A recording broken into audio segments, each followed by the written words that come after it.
Howdy, folks. Radical Russ, your red state refugee here. And I got to take a moment to rant about this latest mass shooting in Jacksonville, this racist mass killing. And first off, congrats to the media for finally calling it a racist shooting.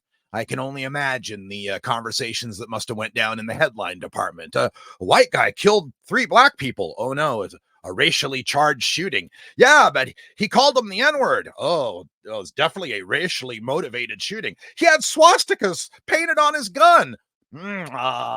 Racially tinged. He left a manifesto saying he was a racist. All right, fine. Damn it. We'll call it a racist shooting already. I can only imagine. And folks, it's more than just a racist shooting. This is the latest example of a lynching in America. We have a name for when there's racist killings of innocent black people. It's called lynching. And we are on the 68th anniversary of the lynching of Emmett Till. 68 years ago to this day, Emmett Till was lynched, and his mother, Mamie Till, had the open casket ceremony to show America the face of its racism in the bloodied and bludgeoned body of a 14-year-old boy.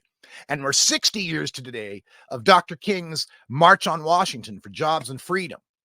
And yet still to this day, we have this racist lynching going on because the media won't come out and call it by its name until now. And we need to understand that this racist lynching doesn't appear out of nowhere. It has a source, and that source is the Republican Party.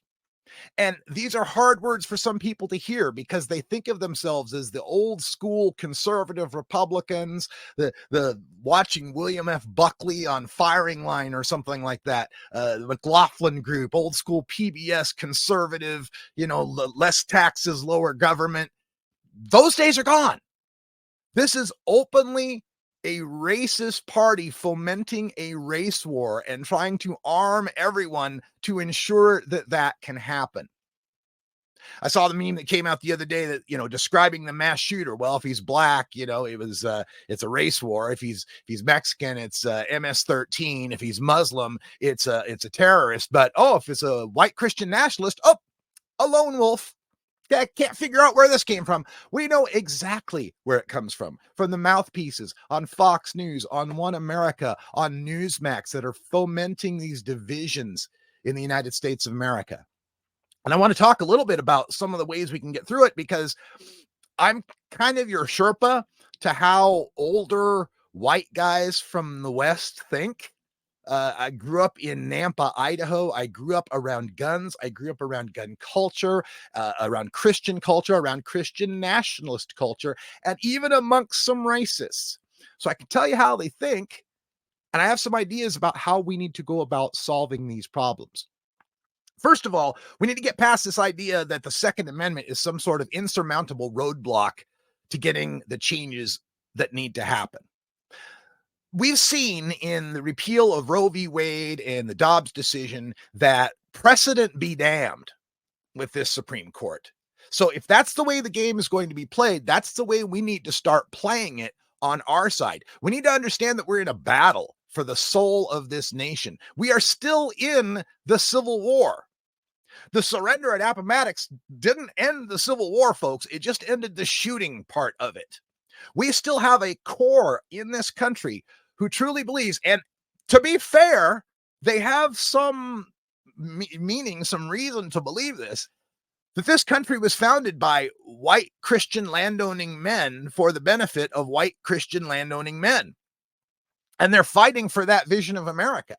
They believe that vision of America has been taken from them, was taken from them in the Civil War, and then taken from them in the New Deal, and then taken from them in the Civil Rights Movement. And we need to stand true to that and be strong about that and say, yes, you're damn right we're taking it from you. We are taking this country from what it was founded as to what it was founded to be the more perfect union, to be the melting pot, to be the diversity that makes this country so great. So let's get to having this battle because we're on the right side of it. And we're so mealy-mouthed sometimes about fighting this. You hear our Democratic leaders like Nancy Pelosi say, we need a strong Republican Party. No, we need to crush this Republican Party. This is a fascist movement. It needs to be eliminated, wiped out. From its ashes, let there grow something new, sure, but no, we do not need this Republican Party to be strong. This Republican Party needs to be crushed. So let's talk about the Second Amendment a little bit, because it's only in the wake of recent Supreme Court decisions that the Second Amendment has become what it has become. Only because of the Brown decision that says that, oh, well, gun laws have to match the history and tradition of our nation's gun laws. The history and tradition, right? Well, they didn't have domestic violence warnings in the 1800s, so you can't have red flag laws on guns. Well, why is it that the laws have to obey what was going on in the 18th century, but the guns don't? We don't now have to be stuck with muskets, right? They keep saying, oh, the Second Amendment, well, that says bear arms, and that means any arms that the military might have had. And so that's why we can have our battlefield rifles. Okay, so in one aspect, we can have this Second Amendment that evolves with the times, but in this other aspect, the Second Amendment has to be frozen in the 1800s? Because they're making it up, folks. They're making it up. They're just coming up with what they need to justify having everybody have as many guns as they have so that they can have the upcoming race war. And then Jesus can come back and we can have the rapture and we can all live for 1,000 years, blah, blah, blah. They really believe that stuff, folks. I'm telling you, they really believe it. That's why a lot of them aren't too concerned about global climate change. They think that, yeah, of course there's global climate change because Jesus is coming back. Anyway, I digress. The Second Amendment has been twisted from its original meaning through numerous court decisions that have misinterpreted what the plain meaning of these words are. It's pretty simple language. Now, admittedly, the phrasing is weird. There's a lot of strange commas in there. The Second Amendment, as it's written, says a well-regulated militia, comma, being necessary to the security of a free state, comma, the right of the people to keep and bear arms, comma, shall not be infringed, period. It's a weird way to write it. But let's take a look, just being plain human beings that understand the English language, not constitutional scholars, not legal lawyers, not gun advocates, not gun restrictors, just the plain language of the Second Amendment. Let's think about it. The first part, a well-regulated militia. Well, what is that? What is a well-regulated militia? When you start talking to the gun people about it, they say, oh, well-regulated doesn't mean regulations like laws. In that time, well-regulated means it was organized and they would do drills and marching and they were an organized militia. It doesn't mean regulations. Have you been in the military? Have you seen an Army field manual for marching? I was in the 25th Army Band. The mere act of marching has an Army manual that's this thick of how it's supposed to be done, how your knees are supposed to go, how far, 9 inches in front of when you stride, you're right 9 inches in front and 6 inches to the rear. So yeah, if it was a well-organized militia, you damn well bet there was some regulations involved. Lots of them.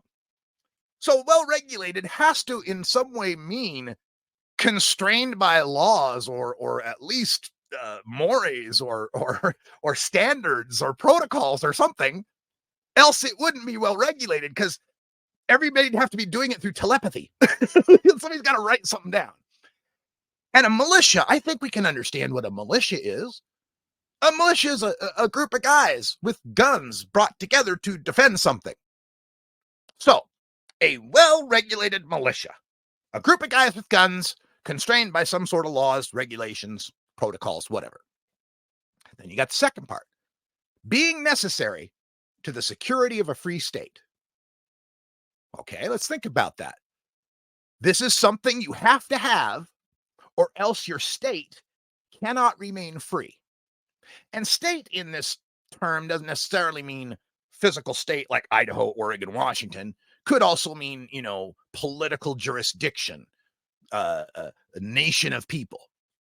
So being necessary to the security of a free state. Here's something that if we don't have it, our state can't be free. What is the thing that we must have else our state can't be free. That well-regulated militia. We've got to have a group of guys with guns that we can gather together under a certain set of protocols, standards, laws, whatever, gather them together to defend our free state. Because if we didn't have them, other people could come in and take our state. Okay, so I think we got the first half of the Second Amendment. We got to have a militia, or else we won't have a free state. Then you get to that third part, the right of the people to keep and bear arms. The right of the people to keep and bear arms. Well, keep arms would mean to have them in your home, to have them on your person. Bearing arms would mean to have them on your person, keep them, have them in your homes. Okay, so the people can have guns and they can wear guns. But that is attached to that first part. Why are we letting the people have the guns and keep the guns? Because every now and then we might need to round them up in a well-regulated militia so that they can defend our free state. That seems to me the clearest understanding of the Second Amendment possible. We have to let the people keep their guns so from time to time we can round them up in a well-regulated militia to defend the free state. And that shall not be infringed. Okay, so plain meaning of the Second Amendment. Now, how did that get from being part of a well-regulated militia being necessary to a free state to where we have it now, where it's just people can keep and bear arms? This modern Supreme Court and the modern understanding of the Second Amendment has completely erased the first half of the Second Amendment. And when you think about it, the first half of that Second Amendment doesn't even really apply in modern times.